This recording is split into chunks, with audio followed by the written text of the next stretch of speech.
नमस्कार। एक बार फिर से अप्रैल महीने का राशिफल लेके मैं फिर हाजिर हूं आपकी सेवा में।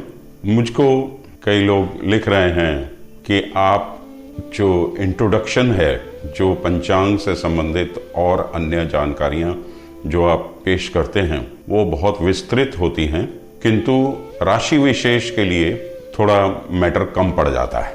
देखिए, 12 राशियां हैं और हर राशि का अलग अलग भाग्य का विधान है जो कि ग्रह चल पे निर्धारित होता है। बोलने को तो बहुत कुछ बोला जा सकता है, किंतु हर कोई अपनी कार्मिक गति पे चलते हुए अपने ही डेस्टिनी उसको ड्राइव करती है, जो कि जीवन में अच्छे और बुरे दौर से गुजरते हुए उतार और चढ़ाव महसूस करता है। अब ग्रह गोचर, 12 राशियां और इतनी बड़ी दुनिया, इसका भी कुछ ना कुछ मायने है। हर जीव पे, हर प्राणी पे इसका, ग्रहों की चाल का कुछ ना कुछ असर जरूर पड़ता है। बट इसकी कंट्रीब्यूशन इतनी नहीं है कि हम इसको पूर्ण सत्य ही मान लें। इसकी कंट्रीब्यूशन हमारी डेस्टिनी में या हर इंडिविजुअल के लिए गोचर का इफेक्ट आप कह सकते हैं कि रुपए में 25 पैसे है, मतलब कि 25%। 75% तो हम अपने पंचांग, जो कि हमारा जन्म पंचांग है, जो हमारी जन्म कुंडली है, उसमें जो दशाएं महादशाएं हमारी चल रही हैं उन्हीं पे ही हम निर्धारित रहते हैं। और सबसे बड़ी बात कि उस परमात्मा ने कुछ चीज़ें अपने हाथ में रखी हुई हैं जो इस सिस्टम से भी परे जाके कई लोगों की जिंदगी में घटित होती हैं चमत्कार के रूप में। वो पैरेलल एक अलग दुनिया चलती रहती है। अब मैं वर्तमान में आ जाता हूं। अप्रैल महीने की शुरुआत कर रहा हूं। देखिए, अप्रैल महीने की शुरुआत ही मूर्ख दिवस से होती है। कितनी विचित्र विडंबना है कि हमारी मान्यताओं में अप्रैल हमारा सबसे महत्वपूर्ण महीनों में से एक है और इसको शुरुआत में ही फूल्स डे या अप्रैल फूल के नाम से 1 अप्रैल को अंग्रेज लोग मनाते हैं। इसका साफ सा मतलब है कि अंग्रेज इसको कब से मना रहे हैं इसका तो कोई व्याख्यान कहीं पे मिलता नहीं है, किंतु वर्तमान में ये ट्रेंड जब से हमने खुद ने होश संभाला है तो 1 अप्रैल को ये फूल्स डे के रूप में मनाते चले आ रहे हैं। ये साबित क्या करना चाहते हैं?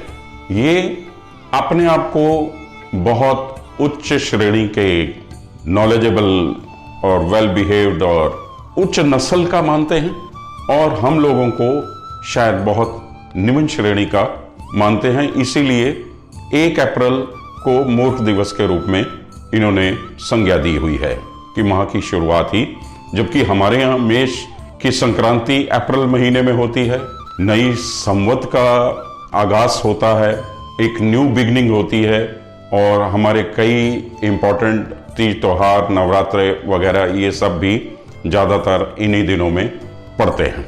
इनकी अगर आप जिसको अंग्रेजी का कायदा कहते हैं या उर्दू वाले कायदे में भी आप देखें तो इन लोगों के यहाँ मूर्ख का जो चेहरा बनाया होता है उसको देख के ही आपको समझ में आ जाएगा ये हम पे व्यंग करने के लिए ही बनाया गया है। खैर, ये मेरा अपना सोचना है तो इसलिए मैंने इसकी व्याख्या इस तरीके से कर दी। मैं क्षमा प्रार्थी हूँ अगर किसी को ये चीज़ ना समझ में आए तो हम आगे बढ़ते हैं।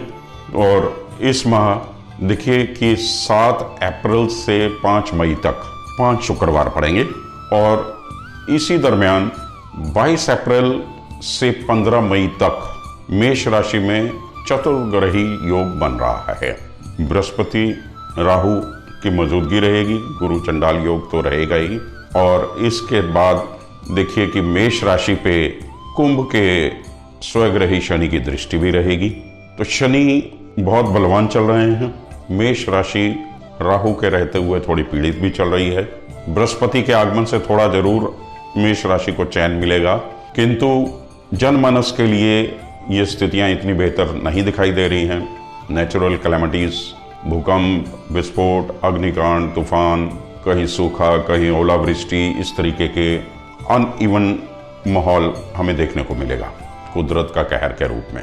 और इसके अलावा पक्ष विपक्ष का आपस में टकराव बना रहेगा। गुरु राहु की युति में पैदावार अच्छी होगी, अनाज और दालों में तेजी रहेगी, और गुरु के मेष राशि में आने से भी धन धान्य की स्थिति बेहतर बनेगी। तो अप्रैल महीना कुल मिला के कुछ बेहतर इंडिकेशन दे रहा है।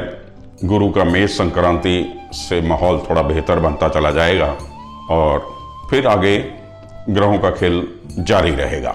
अब हम देखें इस माह के इम्पोर्टेंट दिन दिवस क्या बन रहे हैं।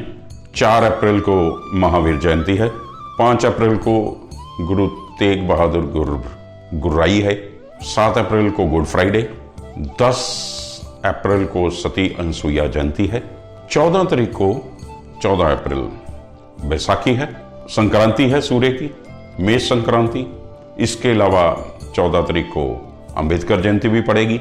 अब हिस्ट्री में बैसाखी 1919 की, जो कि 13 अप्रैल को थी, जिस दिन जलियांवाला बाग का कांड हुआ और कितने लोगों ने शहादत दी, ये कोई भूला नहीं है।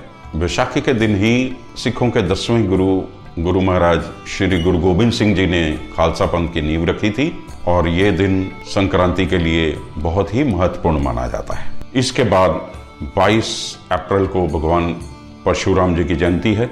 इसी दिन को अक्षय तृतीया के रूप में भी मनाया जाता है। अबुझ मुहूर्त रहता है, कोई भी शुभ कार्य बिना मुहूर्त के किए जा सकते हैं। अति शुभ दिनों में गिनती होती है। जिस तिथि का कोई क्षय नहीं होता उस तिथि को अक्षय तृतीया कहते हैं। फिर 25 तारीख को शंकराचार्य जयंती है, 26 को माँ गंगा जयंती, 28 को माँ बगलामुखी जयंती और 29 को सीता माता की माता जानकी जयंती के रूप में मनाई जाती है। इसके अलावा दक्षिण भारत में 6 अप्रैल को हनुमान जयंती मनाई जाएगी, 6 अप्रैल को चैत्र मास की पूर्णिमा पड़ेगी, 20 अप्रैल को अमावस और 22 अप्रैल को ईद उल फितर, रमजान खत्म हो जाएगा और खीर वाली ईद उल फितर के नाम से मनाई जाती है।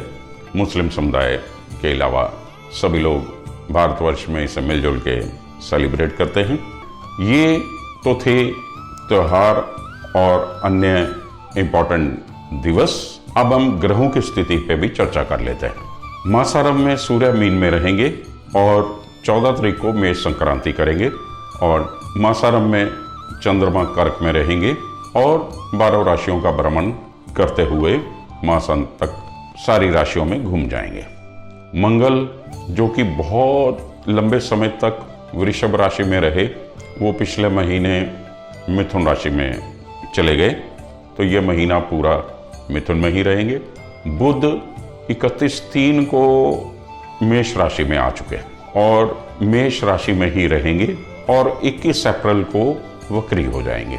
गुरु मीन राशि में अपनी यात्रा समाप्त करेंगे और 21 अप्रैल को मेष राशि में प्रवेश कर जाएंगे। शुक्र मेष राशि में ही रहेंगे और वृषभ राशि में 6 अप्रैल को चले जाएंगे। शनि कुंभ राशि में, राहु मेष में और केतु तुला राशि में रहेंगे। तो ये है ग्रहों की स्थिति। तो अब हम विभिन्न राशियों से संबंधित राशिफल का शुरुआत करते हैं। कर्क राशि, राशि के स्वामी हैं चंद्र। फुल ऑफ इमोशंस ये राशि है और 2 राशियां 12 राशियों में बड़ी उत्तम मानी गई हैं। एक चंद्रमा की राशि कर्क और दूसरी सूर्य की राशि सिंह। अगर सूर्य राजा हैं तो चंद्रमा रानी है या राजकुमार है, तो दोनों ही स्थिति में कर्क राशि बड़ी विशेष राशि महत्व रखती है। और राशि से भाग्य स्थान में सूर्य और बृहस्पति की दृष्टि पड़ रही है राशि पे। 21 तारीख तक ये योग बना रहेगा। सूर्य 14 तारीख को संक्रांति करके आपके दशम भाव में आ जाएंगे। जहाँ पे राहु पहले से विराजमान है और शुक्र क्षेत्र को छोड़ के आपके आय स्थान में चला जाएगा। केतु सुख स्थान में रहेगा और शनि की ढैया आपको 17 जनवरी से लग चुकी है। कार्य की प्रोग्रेस स्लो हो गई, चिंताएं बढ़ गई, कार्य क्षेत्र में कई तरीके की परेशानियां उलझने बढ़ती हुई दिखाई दे रही हैं। बुद्धि विवेक का कारक ग्रह मंगल राशि से 12वें, कर्म स्थान का स्वामी होकर मंगल 12वें, तो मंगल आपको विदेश यात्रा कराने जा रहा है। चाहे शिक्षा के लिए आप विदेश जाएं या कार्य के विस्तार के लिए आप विदेश जाएं, तो विदेश से जनसंपर्क आपका बनता हुआ दिखाई दे रहा है। अब 12वें और 10वें का एक्सचेंज फॉर्म हो रहा है। दशम का स्वामी मंगल 12वें और 12वें भाव का स्वामी बुध 10वें। खर्चे आपको परेशान करेंगे, बुद्धि विवेक से काम लेना होगा।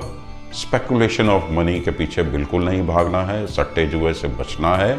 और शुक्र आय स्थान में पहुंच के लाभ की स्थिति बना रहा है। महिला विशेष से, महिलाओं से, अपनी माँ, बहन, बुआ, सभी से आपको लाभ की स्थिति मिलती हुई दिखाई दे रही है। सबसे आपको आशीर्वाद प्राप्त हो रहा है। सिर्फ शनि है जो तीसरी दृष्टि आपके कर्म स्थान पे, 7वीं दृष्टि आपके धन स्थान पे और 10वीं दृष्टि आपके पंचम भाव पे या संतान भाव पे या बुद्धि विवेक के घर पे डाल रहे हैं। तो जहां बाधा बन रही है, चंद्राष्टम की स्थिति 16-17 को बन जाएगी। शनि चंद्र का योग हो जाएगा। ये पुनर्फु योग को उत्पत्ति करता है। बनते काम बिगड़ रहे हैं, डिप्रेशन की स्थिति बनती है, खीज चढ़ती है, अनसर्टेनिटी बनती है। तो चंद्रमा के लिए शनि महाराज को शांत करने के लिए भगवान भोलेनाथ की शरण में आपको जाना पड़ेगा।